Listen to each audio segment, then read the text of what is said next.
की स्तुति हो परमेश्वर ने हम सबको अपनी पवित्र उपस्थिति में इकट्ठे होकर स्तुति करने के लिए परमेश्वर ने अनुग्रह दिया। मैं परमेश्वर का धन्यवाद करता हूँ।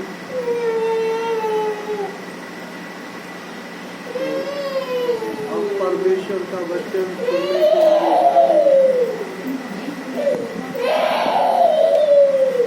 सुनने के लिए जा रहे हैं।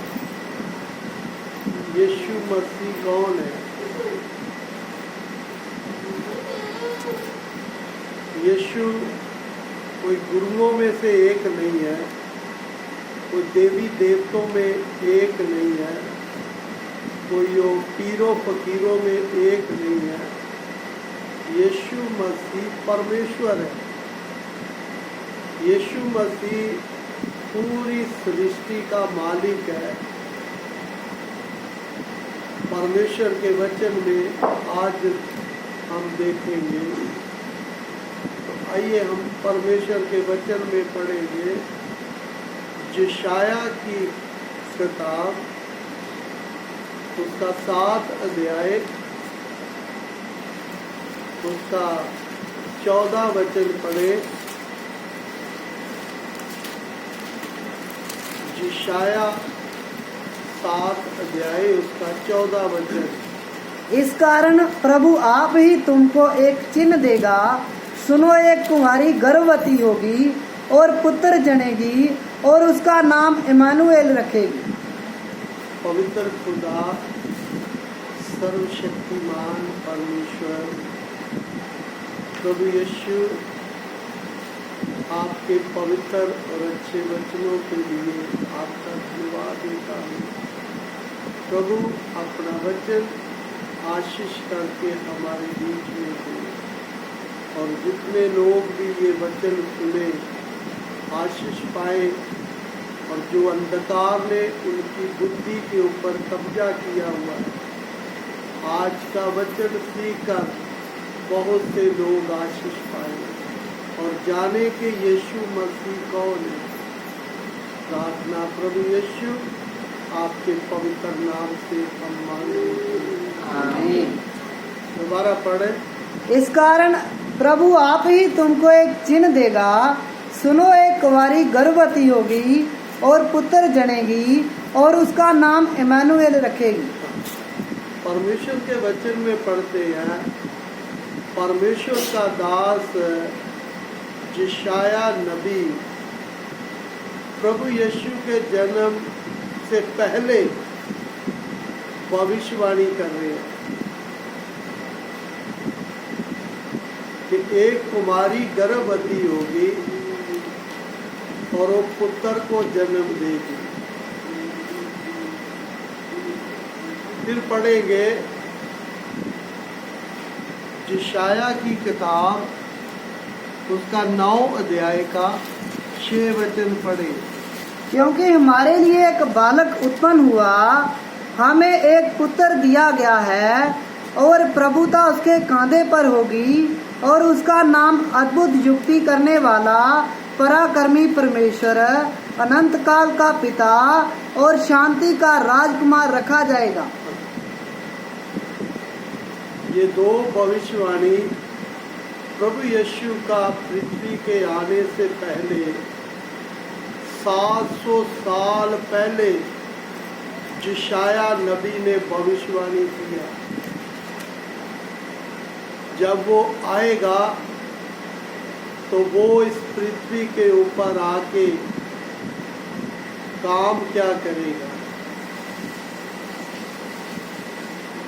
इसलिए इस पृथ्वी के ऊपर कितने गुरु आए, देवी आए, देवते आए, पीर आए, पैगंबर आए, उनके विषय में किसी भी प्रभु के जन ने भविष्यवाणी नहीं किया। वो संसार में आए, लोगों ने उनको गुरु मान लिया, लोगों ने उनको पीर मान लिया, लोगों ने उनको देवी मान लिया, लोगों ने उनको देवता मान लिया। मैं अमृतसर पतापुर प्रभु की सेवा के लिए जाता हूँ। वो अब प्रभु में चल रहे हैं, तो उस गांव में प्रवेश करने से पहले बाहर एक जगह बनाया है। वो बोलता मैं खुद बनाया है। सबसे पहले मैं उसको बनाया और उसको मानता था। अब वो पूरा गांव मानता है। उसको एक नाम दे दिया और लोगों ने मानना शुरू कर दिया। इसलिए परमेश्वर के वचन को आप अच्छी तरह समझना कि यीशु का जन्म होने से पहले 700 साल पहले भविष्यवाणी हुआ। इसलिए इस पृथ्वी के ऊपर जितने भी गुरु देवी देवते पीर पैगंबर आए, उनके आने से पहले कोई भविष्यवाणी नहीं हुआ। किसी ने आकर नहीं बताया कि तुम्हारे घर में एक गुरु पैदा होगा, एक देवी पैदा होगी, एक देवता पैदा होगा, एक पीर या पैगंबर पैदा होगा। इसलिए यीशु कोई गुरुओं में से एक नहीं है। यीशु कोई देवी देवतों में एक नहीं है। यीशु मसीह कोई पीरों फकीरों में एक नहीं है। यीशु मसीह गुरुओं का परमेश्वर है। यीशु मसीह पीरों फकीरों का परमेश्वर है। यीशु मसीह देवी देवतों का भी परमेश्वर है। वो पूरी सृष्टि का मालिक है, जो इस पृथ्वी के ऊपर आने के लिए प्रभु का दास उसके विषय में भविष्यवाणी कर रहा है। इसलिए परमेश्वर के वचन में पढ़ेंगे, परमेश्वर ने खुद यीशु के बारे में भविष्यवाणी किया। पढ़े उत्पत्ति उसका 3 का 15 वचन पढ़े।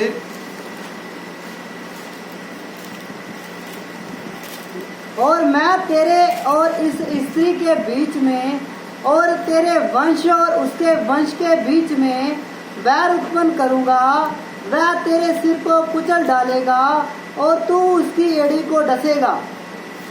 परमेश्वर के वचन में पढ़ते हैं, शैतान जो इस पृथ्वी के ऊपर अलग अलग रूप लेकर लोगों के बीच में चल रहा है, लोगों को भरमा रहा है।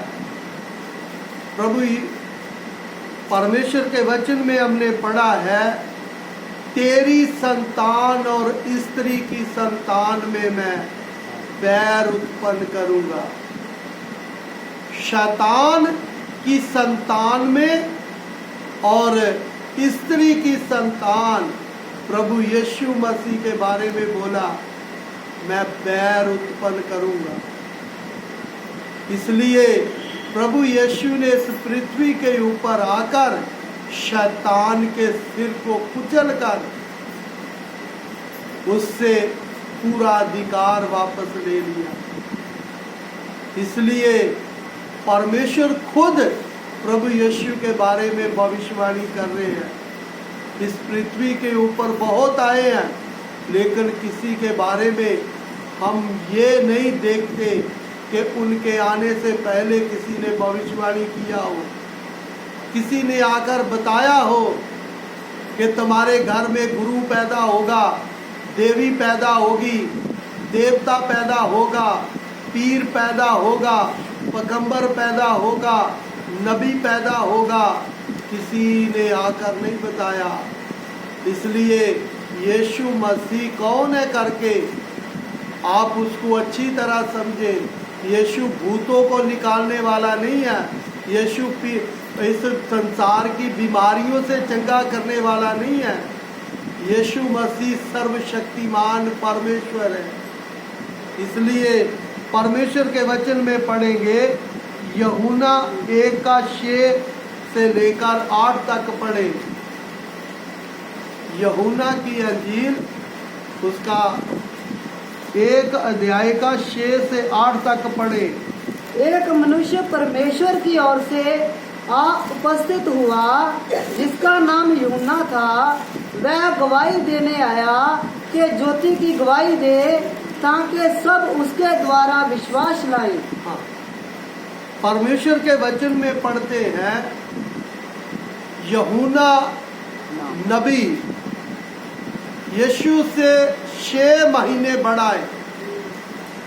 यीशु से पहले आया और वो इस पृथ्वी के ऊपर आकर यीशु के बारे में भविष्यवाणी कर रहा है और लोगों को बता रहा है। इसलिए परमेश्वर के वचन में एक वचन पढ़ेंगे, मत्ती सुसमाचार उसका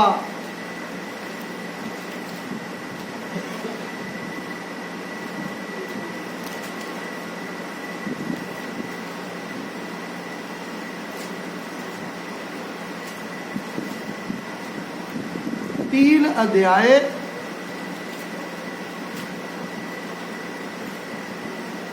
उसका 11 वचन से पढ़े। मैं तो पानी से तुम्हें मन फिराव का बपतिस्मा देता हूँ, परंतु जो मेरे बाद आने वाला है वह मुझसे शक्तिशाली है। वह मुझसे शक्तिशाली है। मैं उसकी जूती उठाने के योग्य नहीं। मैं उसका जूता उठाने के भी योग्य नहीं हूँ। वह तुम्हें पवित्र आत्मा से और आग से बपतिस्मा देगा। वह तुम्हें पवित्र आत्मा और आग से बपतिस्मा देगा। यूहन्ना प्रभु यीशु के बारे में बोल रहा है। इसलिए परमेश्वर के वचन को आप अच्छी तरह समझना। यीशु से पहले एक नबी भेजा गया जो यीशु के बारे में प्रचार कर रहा है कि मैं तो तुम्हें पानी से बपतिस्मा दे रहा हूं, जब वो आएगा तुम्हें आग से और पवित्र आत्मा का बपतिस्मा देगा। मैं तो उसका जूता उठाने के योग्य नहीं हूं। इसलिए इस पृथ्वी के ऊपर कितने भी आए, कोई परमेश्वर की ओर से आकर उन्होंने कोई भविष्यवाणी नहीं किया। उन्होंने आके प्रचार नहीं किया कि तुम्हारे घर में एक गुरु पैदा होगा, तुम्हारे घर में एक देवी पैदा होगी, तुम्हारे घर में देवता पैदा होगा, तुम्हारे घर में नबी पैदा होगा, तुम्हारे घर में पीर पैदा होगा, तुम्हारे घर में कोई पैगंबर पैदा होगा। इसलिए आप परमेश्वर के वचनों को अच्छी तरह समझें कि सर्वशक्तिमान परमेश्वर इस पृथ्वी के ऊपर मनुष्य का रूप लेकर आ रहा है और उसके आने से पहले परमेश्वर इस पृथ्वी के ऊपर अपने दासों के द्वारा भविष्यवाणी किया, अपने नबी को भेजा। परमेश्वर ने खुद उसके विषय में भविष्यवाणी किया। इसलिए परमेश्वर के वचन को आप अच्छी तरह समझें। परमेश्वर के वचन में फिर पढ़ेंगे लूका 1 अध्याय उसका 36 वचन पढ़े।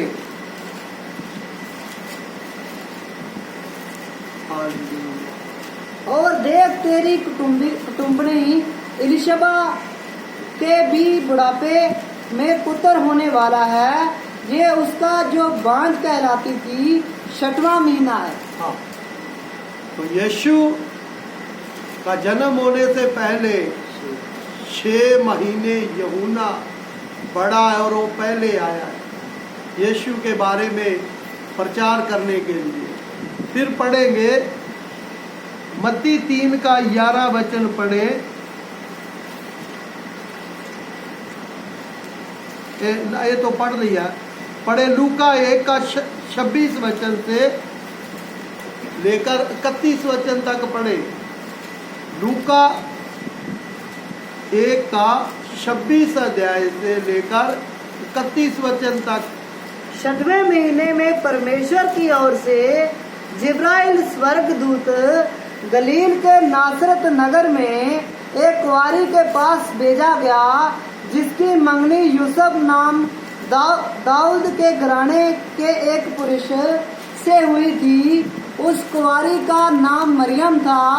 स्वर्गदूत ने उसके पास भीतर आकर कहा, आनंद और जय तेरी हो जिस पर ईश्वर का अनुग्रह हुआ है, प्रभु तेरे साथ है। वह उस वचन से बहुत घबरा गई और सोचने लगी कि यह किस प्रकार का अभिवादन है। स्वर्गदूत ने उससे कहा, हे मरियम, भयभीत ना हो, क्योंकि परमेश्वर का अनुग्रह तुझ पर हुआ है। देख तू गर्भवती होगी और तेरे एक पुत्र उत्पन्न होगा, तू उसका नाम यीशु रखना। हाँ, इधर हम परमेश्वर के वचन में पढ़ते हैं, 6वें महीने स्वर्ग से स्वर्गदूत मरियम के पास आया। इस्राएल में 12 गोत्र के लोग हैं और 12 गोत्र में से 12 लड़कियां शादी करवाने तक अपना जीवन जो था वो पवित्र रखती थी कि प्रभु यीशु मसीह मेरे द्वारा जन्म लेगा। तो परमेश्वर का अनुग्रह मरियम के ऊपर हुआ और मरियम के पास स्वर्गदूत आया। इसलिए आप अच्छी तरह समझना एक एक वचन को। इस पृथ्वी के ऊपर कितने गुरु, पीर, पैगंबर, नबी, अवतार आए, लेकिन स्वर्ग से स्वर्गदूत नहीं आया कि उनके माँ बाप को बोला हो तुम एक देवी को जन्म दोगे, तुम एक पीर को जन्म दोगे, तुम एक देवते को जन्म दोगे, तुम गुरु को जन्म दोगे। इसलिए परमेश्वर के वचन को आप अच्छी तरह समझना। स्वर्ग से स्वर्गदूत पृथ्वी के ऊपर मरियम के पास भेजा गया, इसलिए कि उनको बताने के लिए कि तेरे ऊपर प्रभु का एक अनुग्रह होने वाला है। तू एक पुत्र को जन्म देगी और उसका नाम यीशु रखना। यीशु का नाम भी स्वर्ग से आया है। इस पृथ्वी के ऊपर जितने भी आए हैं उन्होंने, उनके माँ बाप ने खुद उनका नाम रखा है।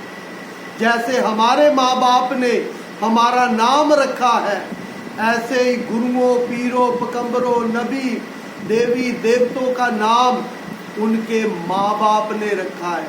लेकिन यीशु का नाम स्वर्ग से आया है। इसलिए प्रभु का मतलब है मालिक, यीशु का मतलब है मुक्तिदाता, मसीह का मतलब है हमारे पापों के लिए वो नियुक्त किया गया, मसा किया गया कि हमारे पाप की कीमत क्रूस पर देगा। इसलिए परमेश्वर के वचन को आप अच्छी तरह समझना। बहुत सारे लोग यीशु के बारे में बहुत उल्टा पुल्टा बोलते हैं, लेकिन हम उनके विषय में कोई गुस्सा नहीं करते। वो कुछ भी बोले, क्योंकि उनको कोई ज्ञान नहीं है, उनको सच्चाई मालूम नहीं है। इसलिए जिनको सच्चाई मालूम है वो सच्चाई को कोई दुनिया की ताकत दबा नहीं सकती। इसलिए आज बहुत सारे लोग जो अंधकार में पड़े हुए हैं, वही इस पृथ्वी के ऊपर पीरों को मानते हैं, गुरुओं को मानते हैं, देवी देवतों को मानते हैं। इसलिए जो परमेश्वर का चुना हुआ है उनको मालूम है परमेश्वर ने आसमान को बनाया, बिना सपोर्ट के खड़ा कर दिया। परमेश्वर ने पृथ्वी को पानी के ऊपर खड़ा किया, वो सर्वशक्तिमान परमेश्वर है। इसलिए इस संसार में चलते समय हम उस परमेश्वर को जब जानेंगे, वो परमेश्वर कितना महान और कितना शक्तिशाली परमेश्वर है। इसलिए हम देवी देवतों को नाम देते हैं जब उनका जन्म हुआ। पीरों का नाम उनके माँ बाप ने दिया है। इसलिए इस पृथ्वी के ऊपर यीशु नाम स्वर्ग से आया। इसलिए इस पृथ्वी के ऊपर कोई नाम अपने बच्चों का यीशु नाम नहीं रखता। पीरों के नाम पे लोगों ने अपने बच्चों का नाम रखा है। गुरुओं के नाम पे लोगों ने अपने बच्चों का नाम रखा है। देवी देवतों के नाम पे लोगों ने अपने बच्चों का नाम रखा है। अपनी दुकानों का नाम रखा है, अपनी फैक्ट्रियों का नाम रखा है। लेकिन परमेश्वर का जो स्वर्ग से नाम आया यीशु, इस पृथ्वी के ऊपर आज तक किसी ने अपने बच्चों का नाम यीशु नहीं रखा। अपनी दुकान का नाम यीशु नहीं रखा। अपनी फैक्ट्री का नाम यीशु नहीं रखा, क्योंकि यीशु नाम छोटा सा नाम नहीं है। यीशु नाम स्वर्ग से आया। इसलिए स्वर्गदूत ने मरियम को बोला, तू उसका नाम यीशु रखना। फिर आगे पढ़ेंगे, 1:34 से पढ़े। मरियम ने स्वर्गदूत से कहा, मरियम ने स्वर्गदूत से कहा, ये कैसे होगा? ये कैसे होगा? मैं तो पुरुष को जानती ही नहीं। मैं तो पुरुष को जानती नहीं। स्वर्गदूत ने उसको उत्तर दिया, स्वर्गदूत ने उसको उत्तर दिया, पवित्र आत्मा तुझ पर उतरेगा, पवित्र आत्मा तुझ पर उतरेगा और परम प्रधान की सामर्थ्य तुझ पर छाया करेगी। परम प्रधान की सामर्थ तुझ पर छाया करेगी। इसलिए वह पवित्र जो उत्पन्न होने वाला है परमेश्वर का पुत्र कहलाएगा। हाँ, परमेश्वर के स्वर्गदूत ने मरियम को बोला। मरियम बोलती है, कैसे हो सकता है? जब मैं पुरुष को जानती नहीं हूं तो बच्चा कैसे पैदा हो सकता है? स्वर्गदूत ने बोला, परम प्रधान परमेश्वर आत्मा के द्वारा मरियम के गर्भ में आया। यानी कि परमेश्वर मरियम के गर्भ में आया और वो पवित्र, वो कोई आदमी औरत के संबंध से यीशु का जन्म नहीं हुआ। इस पृथ्वी के ऊपर जितने भी आए हैं, चाहे वो गुरु हैं, चाहे वो देवी देवते हैं, चाहे वो पीर पैगंबर हैं, वो दोनों औरत आदमी के संपर्क से